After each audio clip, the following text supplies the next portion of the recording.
Last year we had our first conference on futures of media in Colombo, Sri Lanka, focusing on media and art. It was a great event with lots of participants from all over the world. Russia, the US, China, England, Germany, Italy, India, Thailand. This year we'll be meeting in Kuala Lumpur, Malaysia.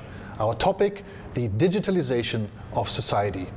Questions we'll be discussing are we really on our way to the next society? Are we witnessing a revolution?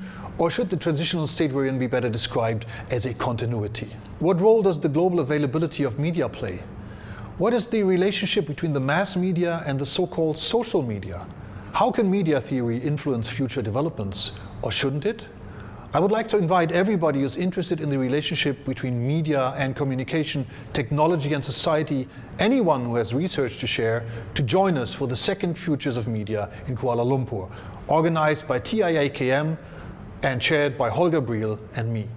Hope to see you there.